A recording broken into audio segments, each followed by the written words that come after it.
Good afternoon, ladies and gentlemen. Welcome to today's webinar titled The COVID-19 Impact on Transfer DRG Review. If you would like to submit a question to our presenter during the webinar, we encourage you to use the questions feature on your webinar browser. Our presenter will address submitted questions and comments at the end of today's webinar. At this time, it is my pleasure to introduce Mary Devine, Senior Director of Revenue Cycle at Bessler. Mary, the floor is all yours. Thank you, Tom.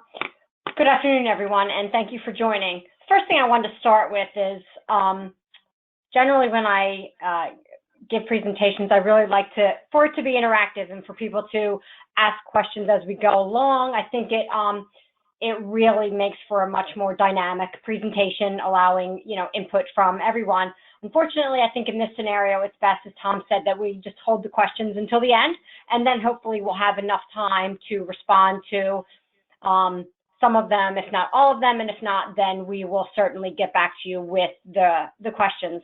So the first thing that I wanted to cover is some of what I'm going to talk about today is certainly a review from the perspective of talking about the transfer rule. The transfer rule is old stuff. But I wanted to give a quick refresher on that, just to refresh everybody on how and why the accounts are impacted by the rule and what that rule exactly means.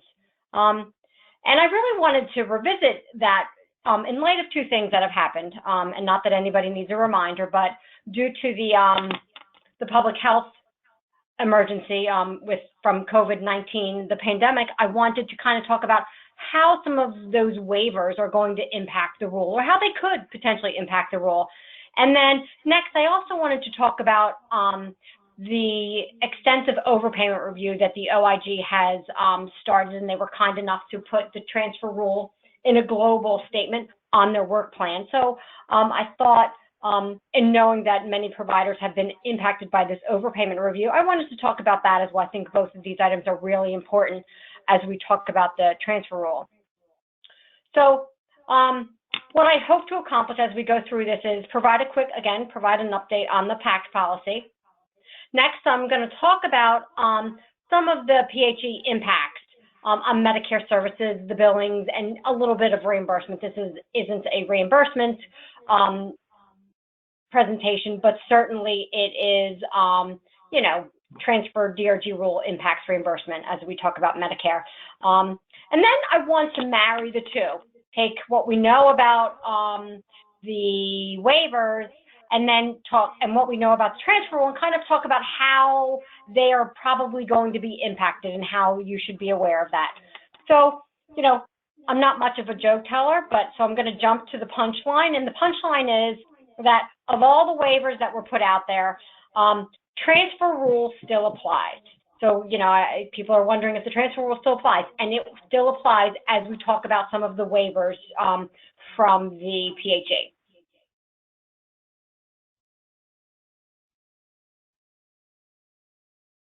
So again, as I mentioned, we're going to do a quick run through what the PACT is and how accounts are impacted.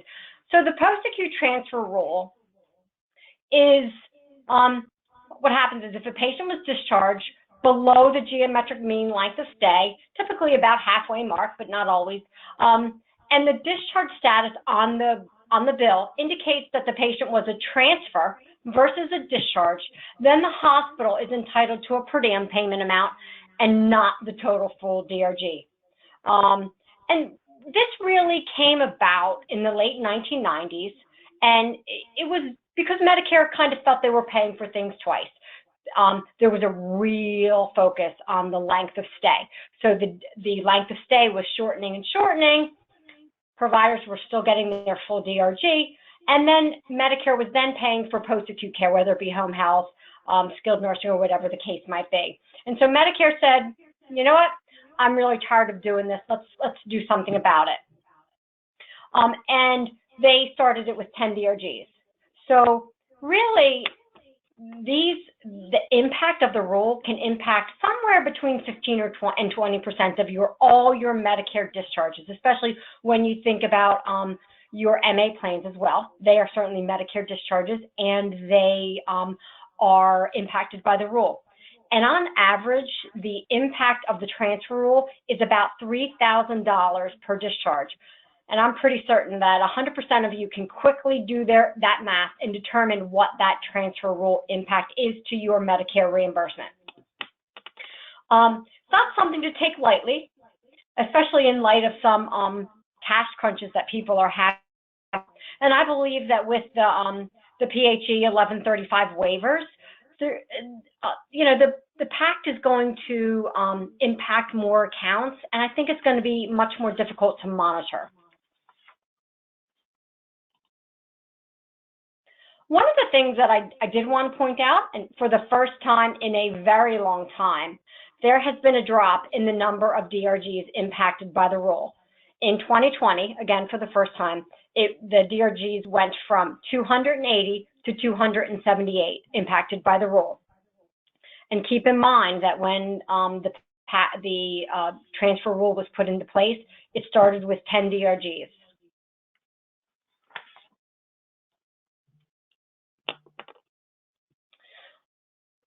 So very quickly, this is a list of all the discharge status codes that indicate a transfer and would cause the account to be impacted by the rule. And right now there are 9 discharge status codes that are in fact impacted by the rule. The 2 newest additions to the family are the outpatient hospice and inpatient hospice, and these came into effect in federal fiscal year 2018. They were rolled into the impact of the DRG. And then the one final note as it relates to the PACT rule, if you are a sole community or critical access, there's little impact of the rule to your accounts, because at this point, or your discharges, because you are receiving cost. That being said, you still want to make sure that your claims are coded appropriately. So even if you are a sole community or a critical access, your discharge status code should in fact reflect where that patient is going. And if you are a sole community and you are being reimbursed at the federal rate, that would imply you are getting the DRG and you are in fact impacted by the rule just as any other IPPS facility.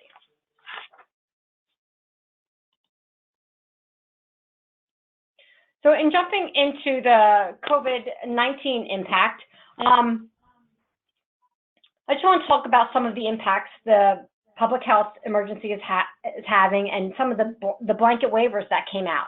So the president called a national emergency, and the Secretary of Health and Human Services called the public health emergency.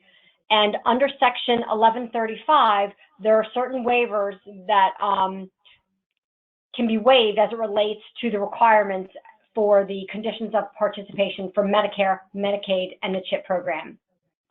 And mostly, if not all, I'm going to be talking about the impact of the waivers that impact Medicare facilities. The public health emergency was called on March 13th, and it went retro back to March 1st.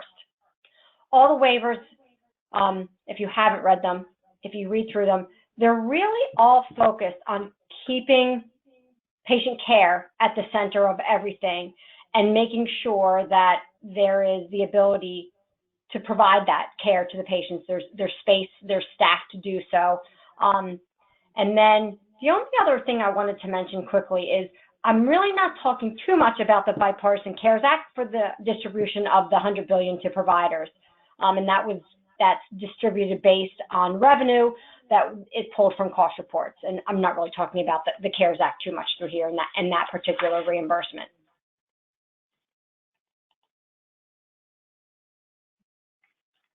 As I said on the previous slide, the 1135 waivers was a blanket waiver, retro back to March 1st. These waivers stay in place for 60 days post the public health emergency or PHE.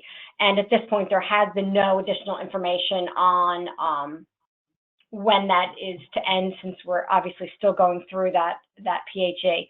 So the blanket waiver, it was specific to all types of facilities, so all hospitals, psychiatric facilities, critical access hospitals, cancer centers, SNFs, inpatient rehab facilities, hospice, dialysis centers, outpatient and physician services, as well as LTACs. The impacted areas were documentation, care planning, discharge planning, staffing requirements, and reimbursement. And the specifics are not the same across all the provider types. What is the same is the focus on patients over paperwork. And again, if you haven't read the waivers, when you read through it, you'll see patients over paperwork, patients over paperwork. And you can find these waivers right on the website, on the CMS website. They're very easy to find. So when you talk about documentation, they minimize some of the documentation requirements as part of the conditions of participation. Again, so it allows the doctors and the nurses to care for the patients and not be caught up in some of the paperwork. There is care planning changes. These were to eliminate some of the care planning required by nurses and the documentation that was required. The discharge planning, even the new discharge planning requirements that just came out effective in November of 19, with the detailed information that needs to be shared to the post-acute care providers, that was minimized and waived at this time. And staffing requirements, some of the staffing requirements were adjusted to allow for more people to work or less people to work, depending on the available people to actually staff the patients. And then finally, the reimbursement, some of that was shifted, and cost report filing deadlines, they've been pushed out for 60 days from the required timeframe. And then I also wanted to mention that the EMTALA was also waived at this point. Patients don't need to be seen in an emergency room to be evaluated. That screening can occur in alternate locations. And then let's not forget the elective and non-emergent services have been suspended at this point and have been pushed to telehealth. And again, all of this is to make sure that there's enough staffing and space for the COVID-19 influx of patients. And all the waivers really increase patient care space or eliminate, minimize the administrative functions requirements that were there. And as I gave the example of the care planning requirements, they've been minimized to allow nurses to do more patient care.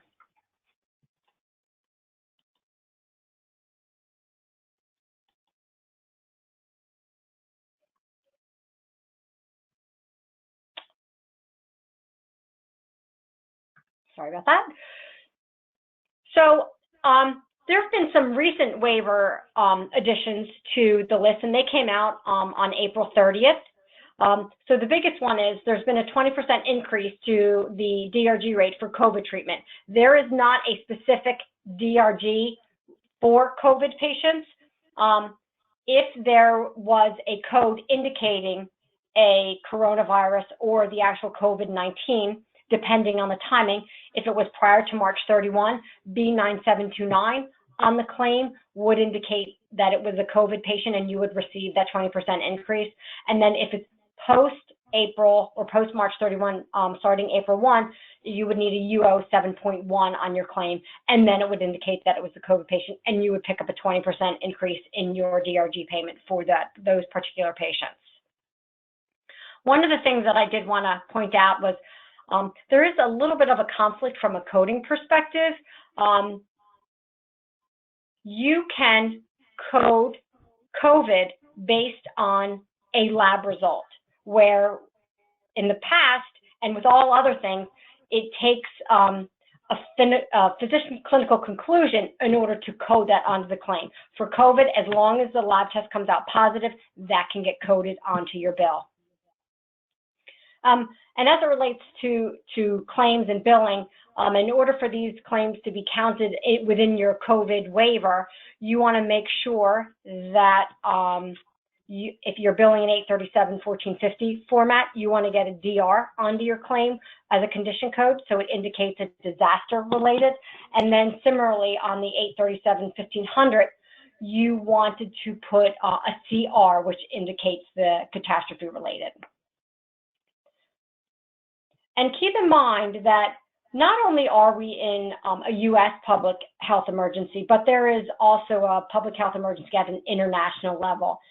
And when I talk, I'm really speaking about the U.S. PHE and not the international. And again, I did mention that at this point, there's no time on estimate on when the PHE waivers will run out. It's just 60 days post the PHE.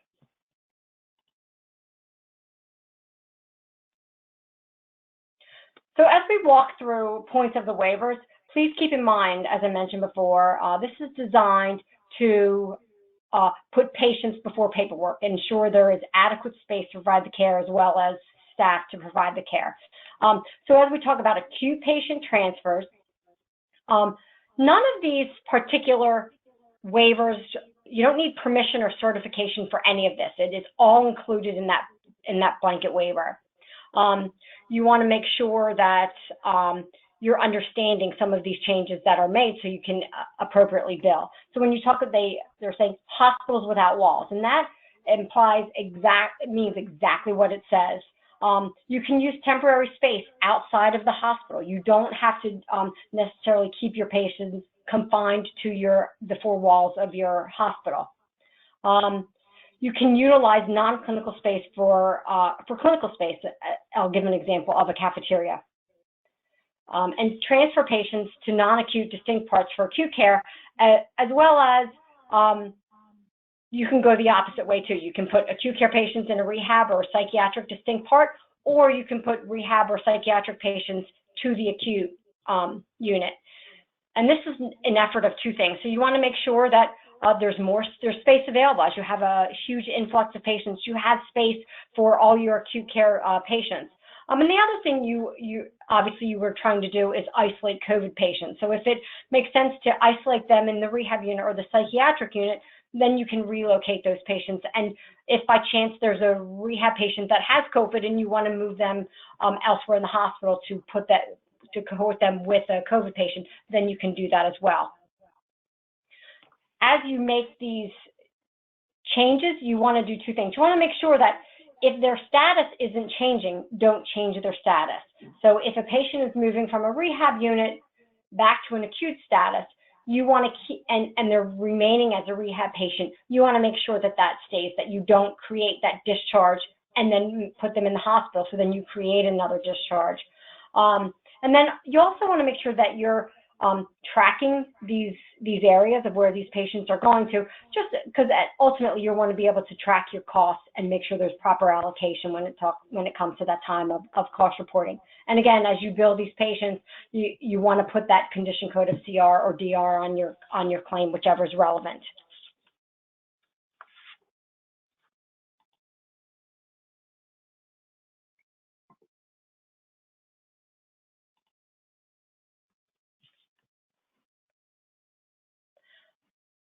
The next area of waivers I wanted to talk about is the homebound status for COVID patients. So patients used to be homebound because it was difficult for them to get out, or there was reasons that they are homebound.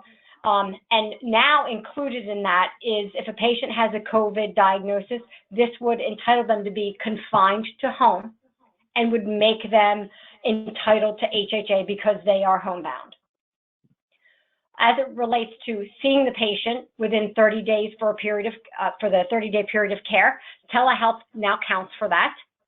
And the WRAP timeframe has been lengthened. This gives providers a longer timeframe to start the WRAP as well as to submit the final bill for payment to Medicare. And again, keeping the theme of patients over paperwork, they've extended the OASIS completion timeframe that usually is due within 5 days. Now that has been extended. The certifications can be done via telehealth.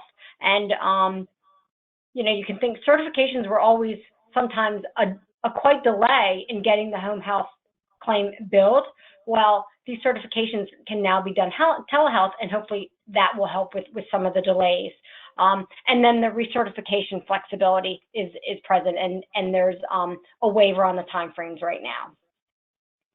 And when you think about the transfer rule, there will certainly be more patients that are confined to home and entitled to home care.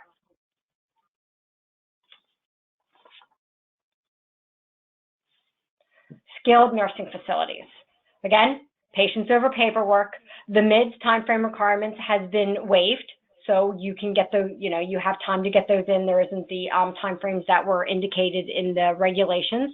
The pre-admission screening is the documentation of it has certainly been minimized, as well as the timeframes for it. And then the annual reviews, they have been waived as well from a timeframe perspective.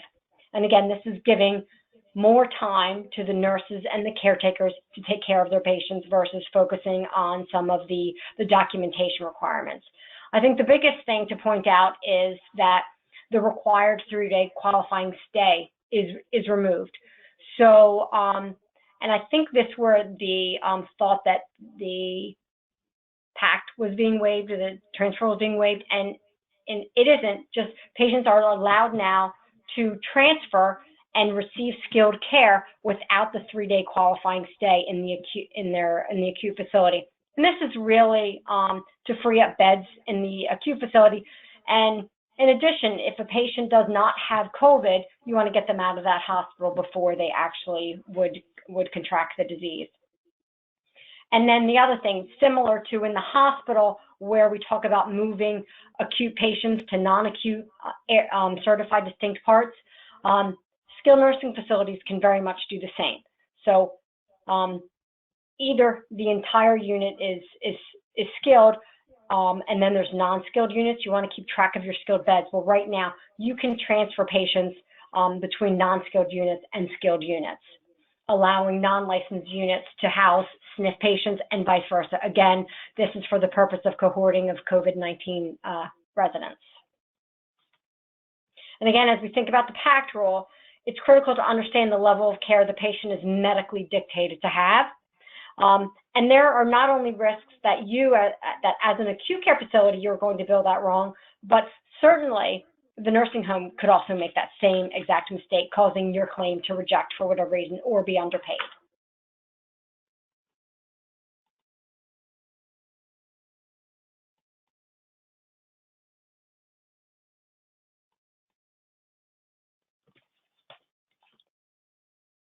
And then some of the other post-acute transfers that are included in the waivers.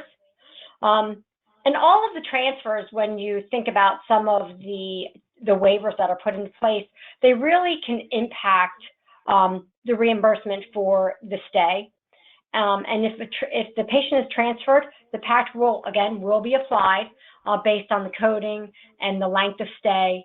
And you want to make sure that you're tracking these appropriately. So long-term acute care, the length of stay expectation is 25 days. So you would only transfer a patient if there is an expectation that they need to be in an acute care setting for 25 days. Well, now that is currently waived, and there is no longer the need for that 25-day expectation, and the patients can be transferred to the LTAC for the exact reason we've been talking about for the other transfers. If the LTAC is seeking certification, these patients are now entitled to be billed by Medicare, where without the waiver, you have to wait until the certification is in place. But with the waiver, you do not have to wait. And then from a reimbursement impact, just jumping in about the CARES Act, the site neutral is certainly going to be waived, and the discharge payment percentage will be adjusted differently due to the CARES Act. For inpatient rehab, a patient would be admitted into inpatient rehab, again, with the expectation that they need 3 hours of therapy a day for 5 days, and that is waived. So those patients can still be transferred to inpatient rehab without that indicated need of 15 hours of therapy a week. And then if the patients are in there, they can be relocated, as I mentioned before. So when I think about what's going to happen to the transfer rule, I think more patients will be being transferred since all these waivers have been now put into place. And I think that because they're going to be transferring sooner, they're going to be impacted by the transfer rule because they're going to be below that geometric mean length of stay. So unfortunately, you're going to see a lot more accounts impacted by the rule. And the intent of these transfers is focused on the influx of the COVID patients and making sure that you have availability in the acute care settings.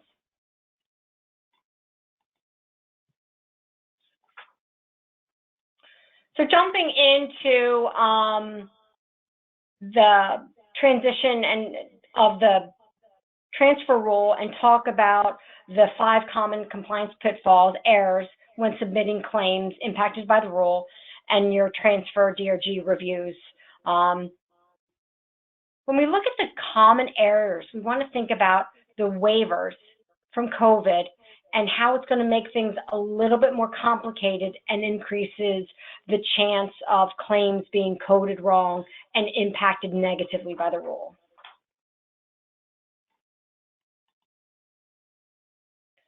So, relying solely on the common working file. Well, I first have to mention that I don't know that we're calling it the common working file anymore. As of January 1, it is the HETS environment, but we still think of it as the common working file.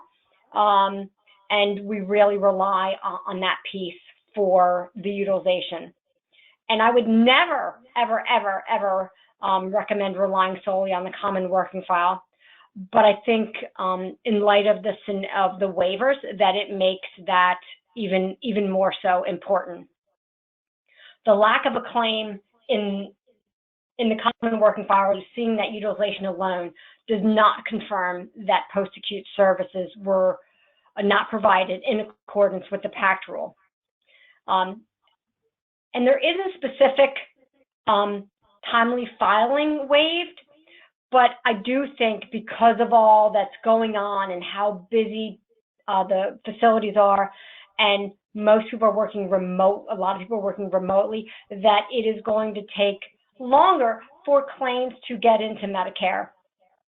And when you talk about the HHA wraps, again, you're not going to find things in the common working file in HETS as fast as you would in the past. And keep in mind that more patients are going to qualify for these levels of care that didn't in the past. And one other piece of, in light of things that are changing, it is more difficult if you're doing a retro review. You need to take into consideration the transition to the MBI. You can't confirm utilization if you don't have an MBI on file.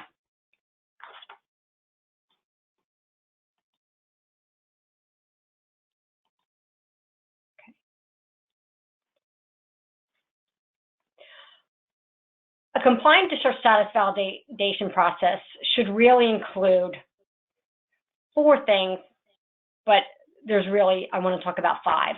So we talked about the review of the common working file, or HETS, that clinical review. You want to make sure that somebody is, from a clinical perspective, is reviewing the discharge status code and taking into consideration the clinical needs of that patient and where that patient is going. You want to call the post-acute provider. Again, you cannot assume that because there's no utilization, that patient did not receive post-acute care. Maybe the post-acute care provider is taking way too long to get their claim in. For whatever reason, maybe if it's the 3 days before the waiver, then you wouldn't see it if there wasn't a 3-day qualifying stay. So you really have to focus on understanding the clinical review and reaching out to that post-acute care provider. And then finally, I highly encourage speaking to a provider rep at a MAC and confirming there is no incoming bill that's being processed. And one final piece, I highly encourage your internal review or your external review to include reviewing that chart. I always thought that was important prior to COVID, but I think it's even more important with COVID because of the patients that can be moving from one acute stay to another acute location, and you want to make sure that the discharge was intended and wasn't really not a discharge, or you want to make sure that the patient was moving to another hospital for inpatient services and not for outpatient services. So I think reviewing that chart, understanding the needs of that patient prior to speaking to the post-acute care provider is really, really critical, and making sure that your claim is correct, both from a coding perspective and reimbursement. And, most providers are going to be utilizing undefined spaces in level of care, and it really lends to confusion.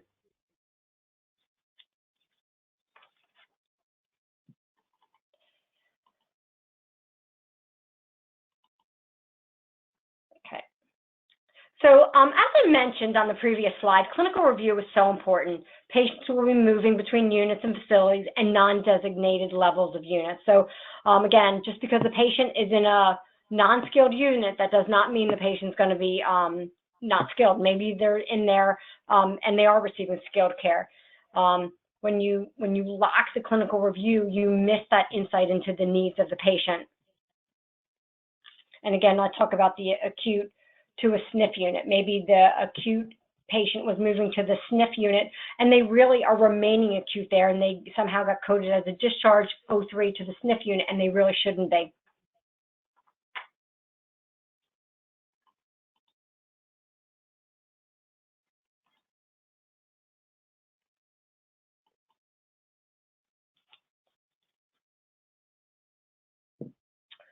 So just two other points as we talk about the retrospective review and the importance of a clinical review, both, you know, whether it be COVID or not COVID related.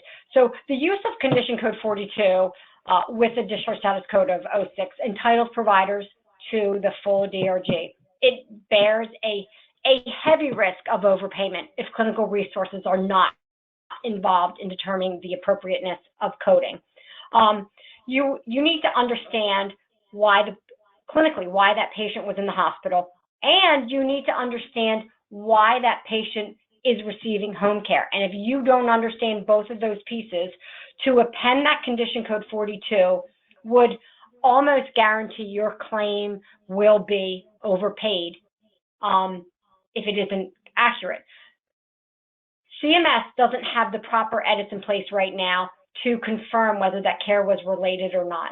You know, they were clear when they talk about Condition Code 42, they're very clear in the fact that it is not a one-to-one diagnosis. So if it's a UTI diagnosis in the hospital and a UTI diagnosis for home care, that might mean that it's related, but it also might not. So again, it's not a one-to-one. And if it's a UTI, but the patient goes home with post-surgical care, the UTIs might not line up, but they're certainly related.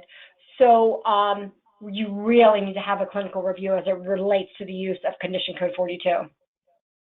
And keep in mind that more patients will qualify for homebound, confined to home, and you want to make sure the more that the home health referral increases, that you have a good understanding of the Condition Code 42 being placed on your claims. It is an appropriate code, and it's an important code because if you are transferring that patient and they're not receiving care, you're entitled to that full DRG, but it is a place of potential overpayment. And then additionally, inappropriately coding or not coding a discharge status of 02 would result in either an underpayment or a rejection, delaying the payment. So if a patient is being transferred to another acute care facility, but only receiving outpatient services, you're going to be underpaid. And the like, if you code something in 02 and or you didn't code in 02 because you thought they were receiving outpatient services, then it would reject because there's that C7272 overlap. So you just want to really be sure that you understand what type of care that patient is receiving post-discharge.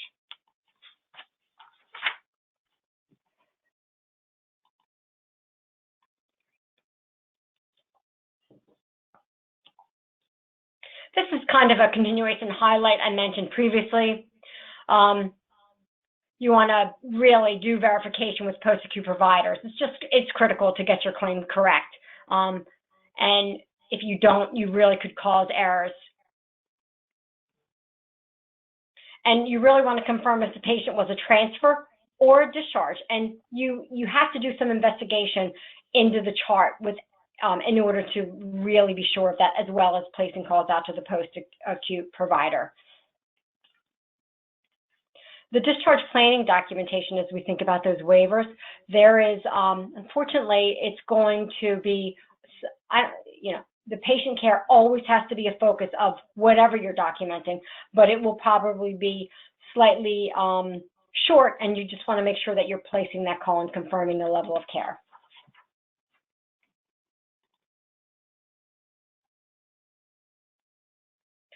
So as you go through confirming your discharge status code whether it be a retroactive or if you're doing an internal process, you're using a vendor, you're doing it yourself. There are questions that should be posed of the post-acute providers, but certainly not limited to. You want to ask, was the patient admitted on the day of discharge? Because that matters from a post-acute care perspective and impact of the rule. Was Medicare billed for the services provided? Was the patient in a licensed Medicare bed? And that will still be up when you, again, thinking of the waivers, that will be certainly up for interpretation and further consideration as you review the proper discharge status code on that claim. And what type of care did the patient receive? And this will help with whether the patient was receiving skilled care or not skilled care, whether it should be an O3 or an O4 or maybe potentially an O2.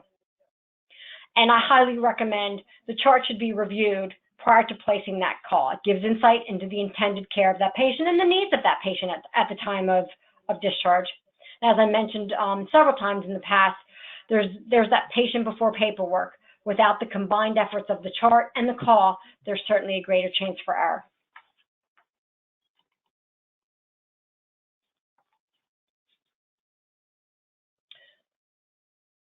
Beginning the retrospective review too close to the discharge date.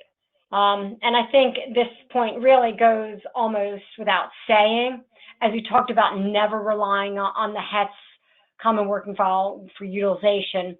Based on providers taking longer to get their claim submitted, you almost want to, depending on the scenario, you almost want to wait a full year prior to doing the discharge status review. In the past, if you waited 3 months or 6 months to start to review, if you think about it, I'll use home health as an example on whether you're going to determine whether that patient had home health or not and rely on the HETS information you get back. The home health agency is going to take longer to get that RAP submitted to Medicare, so you won't see the proof of home health. And then they're going to have, they have a waiver on getting that final bill for payment in. So they currently have, a year and 60 days, if you will, to get that in. So you really want to be careful in utilizing the HETS information and going too close to the date of discharge when you consider recommending a discharge status change.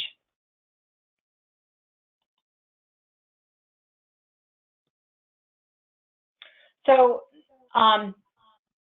just from a compliance perspective, with the presence of utilization post-discharge, the transfer can be accounted for and the claim would be correctly billed and paid as a transfer. So I always want to say I never rely solely on the common working file to rule a claim in, but I certainly would utilize the HETS and utilization to rule a claim out. So if you see that the patient started home care within 3 days post-discharge, sure, you don't have to place a call out because you see the care started. Or if you can see that, you can account for the days and the patient was in fact transferred, you can rule that claim out. You don't have to call that post-acute care provider. It's the lack of the claim or the utilization that you would certainly want to place that call out to the post-acute care provider. And again, just reiteration that post-acute care providers also have the same 12 months that acute care providers have, but they bill in 60-day increments quite often. So they have a year and 60 days.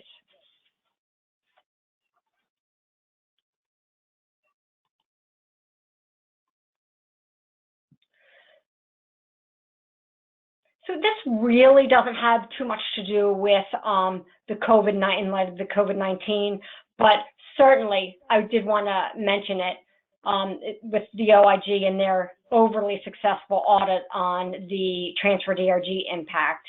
I think there is, and with COVID, I think there is a risk for overpayments due to COVID, but really this was brought on by the OIG and out of the goodness of their heart, they have put the transfer rule in general on their work plan, and they are at it full force, and I don't ever see it coming off their work plan or them ever closing it. CMS has always said their edits are not 100%. They said their edits are about 85% accurate. So when you submit a claim, there's 15% chance that it will be wrong and it will be overpaid. And CMS requires you to audit for overpayments and report on them.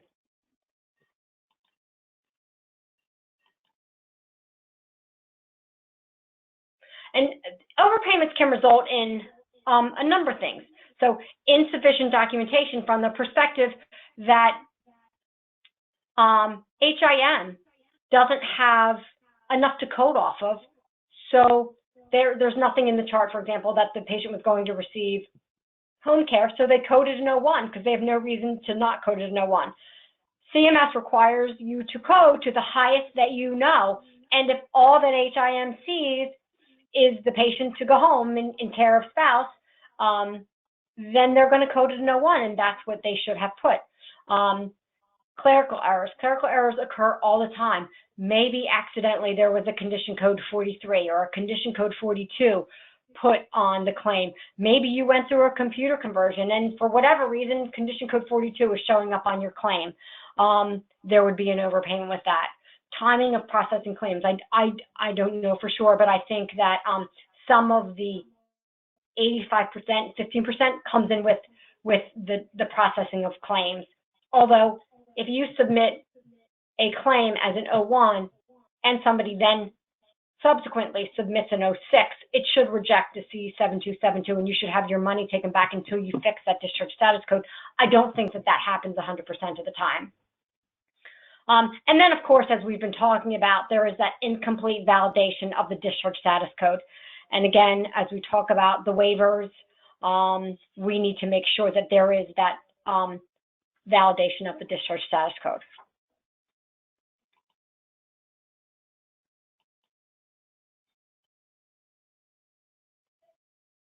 So federal law requires providers that discover overpayments to self-report and initiate an overpayment return with their Medicare administrative contractor.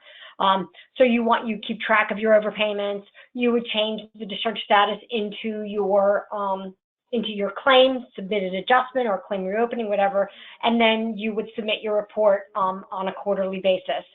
One of the things I did want to mention from a waiver perspective, the overpayment reporting has been extended due to the blanket waiver. So there is some leeway in getting your overpayment report submitted into your MAC.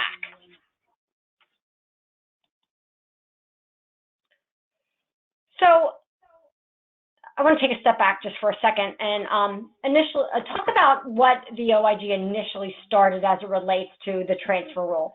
So several years back, they came in and they wanted to do an audit on the use of discharge status code of 42 and 43. 43 is a little easier, providing that patient is not in a home health span. But condition code 42, again, if you read the condition code 42 use and regulations, it's never intended to be a one-to-one for a diagnosis perspective. It's supposed to be an interpretation of the physician on whether the care is related or not with documentation, as well as it relates to the home health agency. So I'm familiar with 3 or 4 providers that were audited by the OIG, and it ended up that they ended up placing more 42s onto the claims than they did taking the 42s off, and it really was a difficult process for them because it isn't just a matter of reviewing the hospital chart. You also have to review the home health reasons for care. So they quickly closed those on the OIG work plan, and they put this statement of they've added the Transfer DRG rule impact, just from a general sense. And keep in mind that there is about a 12% of the 06 ones that are in fact overpaid. So it remains a hot item on the OIG work plan and remains open. And they really are focused on discharge status code of an 01. It's very easy for them to data mine, and the OIG does the data mining and then turns the report around to the MAC, and then the MAC does the takebacks. And again, it's a simple process for the OIG to go through without having to hire clinical nurses to do the auditing of not just the hospital, but the home health agency. And so providers really should perform the Medicare overpayment audits review themselves or have someone perform that for them. And then finally, in order to be compliant, your claim has to be 100% right and not 85% of the time right.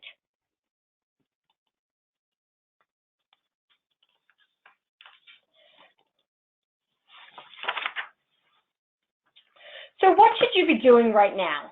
First off, if you haven't performed a retrospective review on your discharge status codes, I highly recommend you to do that. Especially, as we talk about, if you aren't doing that review now, I would do the 4-year review. There's going to be a lot more accounts impacted by the rule moving forward, and you would want to get that opportunity now. And in addition to that, it's a pretty quick form of cash if you're doing your underpayment review. Next, I would certainly take a look at whether you are being currently audited by the OIG. Have they done an overpayment review? Have you done any takebacks? If not, they're coming, and I would highly encourage you to do an overpayment review. If you don't know if they've been there, ask around. Again, if they haven't been there, I'm sure they're on their way. I would understand some of the location changes that took place due to COVID-19. Are you utilizing alternate space? Are you moving patients within units so that you understand, if you see funny things on claims or reimbursement, you might understand why. And then if you don't know already, you should certainly step back, determine what the financial impact of the transfer rule is. And keep in mind that you're going to start to see COVID claims beginning 3/1/20. And with the 4-year look back, there's a lot of opportunity for you to uncover some of that lost reimbursement due to improper coded discharge status codes.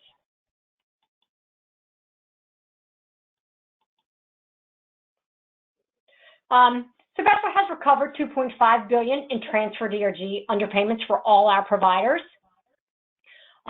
We do secondary validation of impacted claims to ensure you are identifying all potential underpayments. It's a nice safety net or reconfirmation that you are capturing all that you can and you're not leaving any easy money on the table. It's a contingency-based service so that if there's an overpayment or an underpayment review done and nothing's identified, then you just had a confirmation that you're doing a great job. And our process involves little IT involvement to get started, especially if it's from a secondary perspective. We can certainly take files that are already being produced for your primary review, and recoveries begin in as little as 30 days. So if you're in that cash crunch, unfortunately, many providers are due to the elimination of the non-emergent and elective surgeries. Some providers are suffering from a cash crunch. You can see this money relatively quick. And the biggest thing to think about is these claims don't even go through the 14-day floor. Some of them can pay in as fast as 4 or 5 days as a claim reopening or an adjustment. And that is it. Questions? Yes, Mary, we did receive a few questions. The first one here is, when you mention confined to home, would a patient's exercising self-quarantine count as confined to home / homebound? So that's a great question. And the waiver is clear in what would qualify as confined to home, and a patient electing to self-quarantine would not count as confined to home unless they had that diagnosis from a physician. So they would, and maybe they didn't have the test, but if the physician did a telehealth and determined that they were confined to home, then it would count as homebound, but not if they are choosing to self-quarantine. So that's a great question. Mary, another question is there any mention of timely filing for claims being waived or changed? And that's another excellent question. And I have to say, I spent a long time reading through the waivers, thinking that I would see timely filing requirements waived. I did not see anything official that waives the timely filing, but a lot of the waivers that I read, it said that you have to get your claim in with every effort, but there would be the MAC would still process. So when you talk about the wrap or the final bill for payment, that the MAC would process the claim as if it were submitted within the required timeframes. I would think that there would be some waiver of that timely filing, but there is nothing in writing. I think it's key to get that DR or CR on your claim, and there would be consideration should your claim need to be extended a little. But there is nothing official.